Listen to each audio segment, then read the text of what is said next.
De nouvelles mesures ont été mises en place depuis le début de l'année par le gouvernement du Québec qui nous ramène dans une sorte de reconfinement avec la fermeture des salles à manger, des restaurants, la fermeture des salles de spectacle, des cinémas et bien sûr des salles d'entraînement.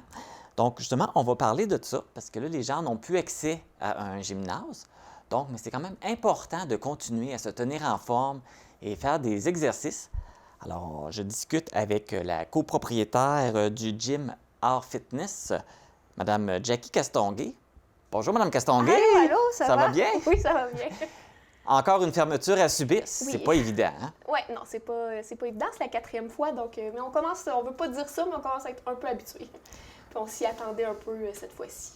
Donc, on est plus préparé. Ben, Même si c'est pas le fun, ouais. on sait plus comment se revirer sur un dizaine. Oui, c'est ça. On avance tranquillement là-dedans, même si on sait pas qu'est-ce qui s'en vient, là, on trouve quand même des solutions. D'ailleurs, c'est pour ça qu'on se parle aujourd'hui, Oui. parce que justement, vous avez mis des solutions en place justement Ouais. pour permettre aux gens de continuer à bouger, parce que même si on est en période de pandémie, c'est important de bouger, de faire de l'exercice. Mais là, vu qu'on n'a plus accès à un gym, il y a d'autres solutions, il y a d'autres possibilités. Quand on veut bouger, il y a toujours des solutions, comme tu l'as dit. Puis, c'est vrai que c'est important de bouger, même en pandémie, parce que souvent, c'est moins accessible et qu'on a tendance à être plus sédentaire. Mais bouger, c'est bon aussi pour son physique, mais surtout pour sa santé mentale présentement. Je pense que c'est ça qui est nécessaire.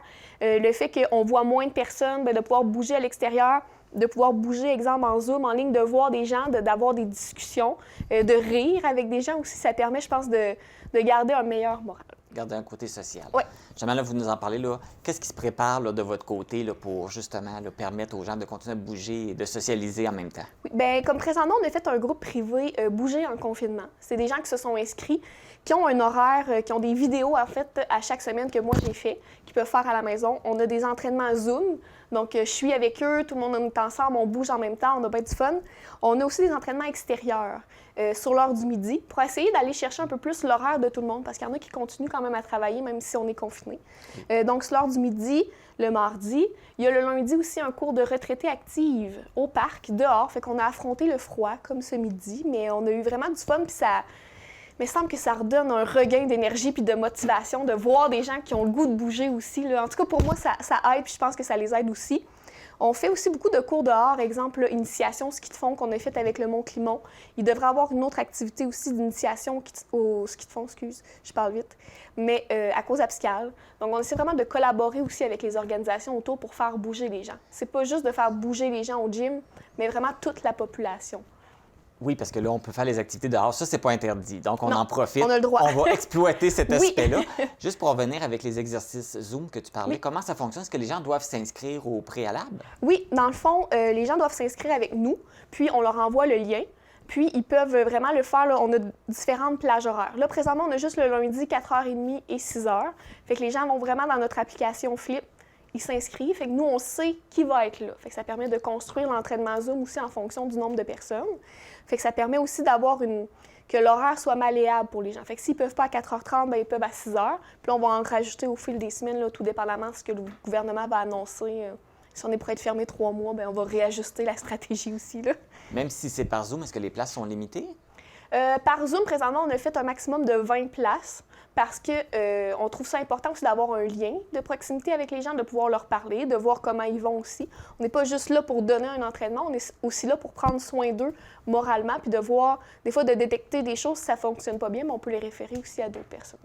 Est-ce qu'on a besoin de matériel spécifique? Parce que chez nous, on n'a pas nécessairement tous les poids qu'on a dans la salle de gymnase. Est-ce qu'on a besoin de matériel particulier pour effectuer les exercices? Non, on le sait que les gens n'ont pas ce matériel-là. Donc, on a fait des entraînements qu'on n'a pas besoin de matériel, puis que si on en a besoin, bien, on peut remplacer. Exemple, si tu n'as pas de dumbbell, bien, tu peux prendre des cannes de conserve. Ça ne fait pas la même chose, mais ça travaille quand même.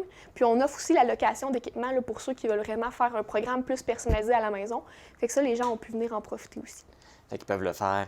Donc, ça, c'est intéressant de pouvoir le faire à la maison et de bouger. On parlait aussi des activités dehors. Vous en faites beaucoup. Oui. Là, vous avez fait l'initiation au ski. Qu'est-ce qu'il y a d'autre qui s'en vient? Il y a l'initiation au ski qui va aller être à cause abscale. Je crois que c'est le 22 ou le 23 janvier, comme la semaine prochaine. C'est vraiment au parc.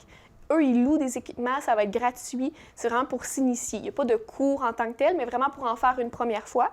Puis, à partir de la semaine prochaine, le mercredi soir, c'est la Corporation des loisirs à la Coursemont qui offre ça à sa population et aux municipalités environnantes. Donc, tout le monde peut y aller, c'est gratuit. C'est à 18h le mercredi ou l'Arena. On va bouger là, en 45 minutes ensemble. Est-ce que les activités sont chapeautées par le gym? Oui, dans le fond, c'est vraiment moi qui vais aller donner les cours puis tout ça. Donc, c'est des partenariats qu'on a avec ces organisations-là pour faire bouger les gens. Là, tu parlais aussi pour les retraités qui est commencé la semaine passée, c'est ça? Retraités commence lundi prochain, oui, à 10h.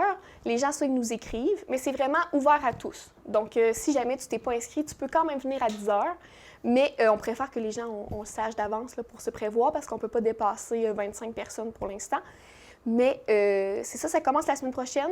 Puis quand les gyms vont réouvrir, les gens vont pouvoir revenir à l'intérieur. Est-ce qu'il y a des frais pour ces cours-là en ligne? En ligne, oui. C'était vraiment tout comme un 4 semaines, c'était 25 $. Mais comme le cours de retraité active dehors, ça, c'est gratuit. Le cours à la Côte-Saumon, c'est gratuit aussi pour la population. Donc, les gens qui sont intéressés peuvent vous suivre par votre page Facebook, j'imagine? Oui, c'est vraiment la plus facile là, pour nous joindre. Les gens nous écrivent aussi, là, puis ça nous fait plaisir de répondre à toutes leurs questions. Fait qu'on vous écrit, on vous appelle, si on a besoin de plus d'informations ou savoir comment s'inscrire. Oui. Puis vraiment pas juste en fonction de ce qu'on fait. Exemple, il y a des gens qui nous appellent des fois, ils savent pas trop l'information. Exemple, la piscine est ouverte. Mais il y a des gens qui nous écrivent, puis on va aller chercher l'information. On veut pas juste que les gens bougent avec nous, on veut qu'ils bougent pour eux. Peu importe l'activité, c'est qu'il y ait du plaisir à le faire. Dans le fond, le but, c'est pas juste de vous suivre, mais de dire bouger. Oui, c'est ça. Bouger. On est gâtés sur le territoire. Là. On a plein de beaux parcs. On a le mont à Saint-Irène. On a plein de beaux endroits pour aller faire soit de la marche, de la raquette, du ski de fond. Donc, c'est pas les endroits qui manquent. Non, ça. Puis, tu sais, comme la ville d'Amqui aussi, ce qu'ils font, tu sais, exemple, la piste de ski de fond avec le club Arfans des Neiges derrière l'hôtel de ville, tu sais, c'est accessible, c'est gratuit. C'est un beau rond de 800 mètres que tu peux aller faire de la raquette, du ski. Tu sais, de rendre accessible cette information-là aussi. À Cozapscal, ils font la même chose. Sébec, le sentier Micmac aussi, qui est très accessible, qui ont même des fat bikes. Donc, je pense qu'on sent quand même que les gens, ils veulent que ça bouge, puis on sent que, tu sais, au niveau des municipalités, des villes, que les gens, qu'ils prennent ça quand même à cœur, là, puis qu'ils ne restent pas dans leur coin, ils travaillent fort, là, puis on veut le souligner aussi. Bon. Bien, merci beaucoup, Jackie, d'être venue nous rencontrer, puis d'être venue parler, puis d'encourager les gens à bouger. Je pense que c'est très important. Alors, on en profite. Même si c'est l'hiver qui fait froid, on va dehors, on bouge. C'est vraiment important physiquement et psychologiquement.